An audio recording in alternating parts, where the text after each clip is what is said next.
Hey guys, Happy New Year's.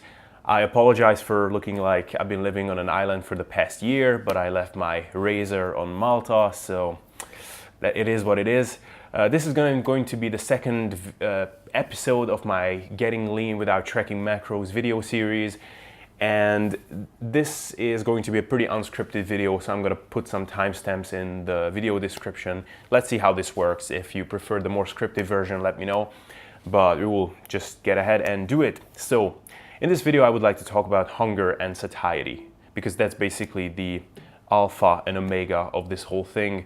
And first and foremost, I would like to tell you that for a long time, my biggest fear from actually trying this eating strategy, which is not counting stuff and not tracking stuff, was the question, when should I eat and when can I eat, and how much should I or can I eat to avoid overeating? And to my big embarrassment, the answer to this turns out to be pretty simple. And it basically comes down to this. You eat when you feel a legitimate stomach-centered hunger, and you stop eating when you feel comfortably full. So let's talk about each of these. The first one, which is eat when you feel a legitimate stomach-centered hunger, is basically a slight modification from the advice, just eat when you're hungry. Because when you chronically overeat, or you eat a lot because of boredom or emotional eating, or because of stress or procrastinating or whatever, then it can be actually pretty challenging to know what it feels like to be hungry. Because you kind of just eat when you feel like eating, because there is some tasty food around, or you just eat because you want to avoid doing some other thing. And in that context, the advice of, well, just eat when you're hungry is actually pretty unhelpful. Because you go, well, I could always eat. I always feel like kind of eating, so what should I do with this advice? I'm just gonna overeat. And it's true, in that context it's pretty unhelpful. So that's why by adding the modification of eat when you feel a legitimate stomach-centered hunger can be more helpful. But of course I know that it's still a little bit vague, so what do I mean by legitimate stomach-centered hunger? Well, over time you will of course know it, but initially it can be helpful to use some kind of mental models. For example, I like to ask the question, how appealing does it seem to eat some bland canned tuna with cucumbers? I know it sounds funny, but actually it's pretty helpful. If you ask yourself this question and you think about what it would feel like to eat that canned bland tuna with cucumbers, and if the answer is, well, come on, give me a break, I just want to eat some tasty stuff, then probably you're not really hungry. You just feel like eating something tasty. On the other hand, if you say, oh my God, give me that can of tuna, then it probably means that you're actually hungry.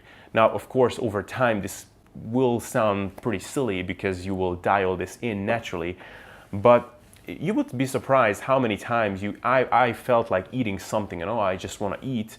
And then I ask myself, do I want to eat some canned tuna and cucumbers? And it's like, oh no, I want to eat something sweet. If you want to eat something sweet, that's more of a craving, that's more of a habitual thing. Now, this is also a good point to mention how to approach this whole hunger question in a philosophical sense. Because a lot of people will tell you that, well, you should just never feel hungry.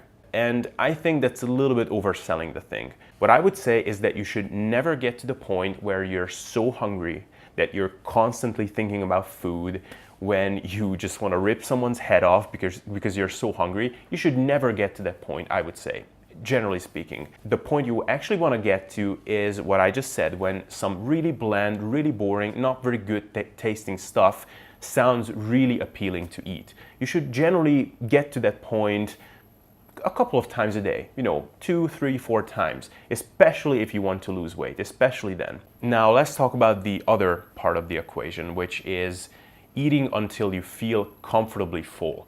Because again, for the longest time, I used to think that this is the most unhelpful, vague advice ever. And it turns out again, to my embarrassment, that when you sit down to eat a meal, there comes a very distinct point where you feel really good and really satisfied, and you feel that even though it may feel fun to keep eating because of the taste, now every other bite is basically pushing you towards that feeling of just feeling stuffed. And generally speaking, especially if you want to lose weight, that's when you should stop eating.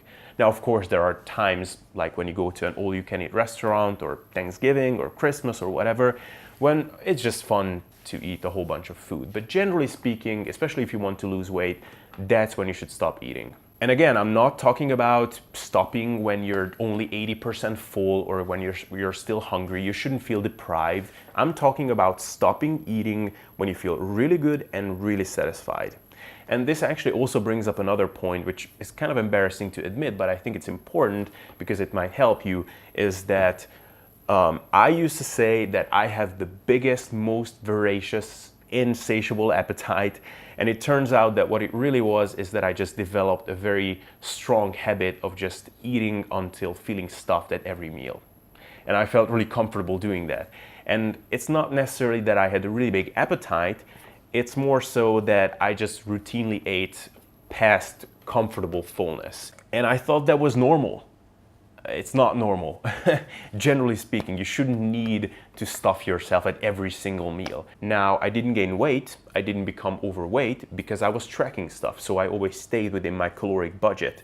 But it turns out if you want to lose weight without tracking, then it's pretty important to get out of this habit, because if you always feel until you feel stuffed, then when should I stop? Should I feel like really uncomfortably stuffed when I stop eating? No, you should just stop eating when you feel really good.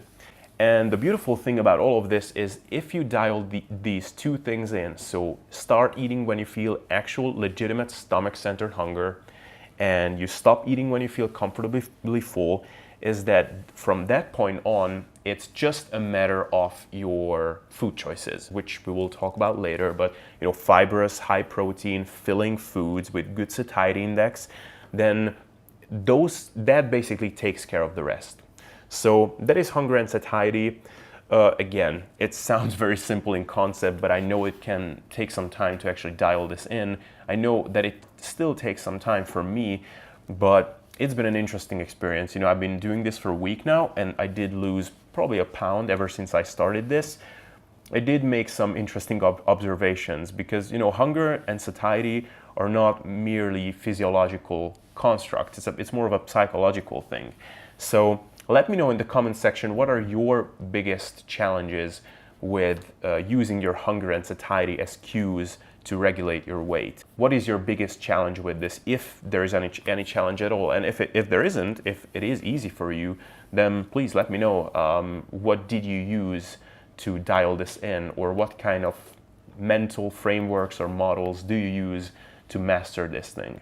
So that was hunger and satiety. Next time we will talk about some food choice strategies, or at least that's my plan. But let me know what you would like to hear next. I hope you enjoyed this video in this more unscripted format, and see you guys next time.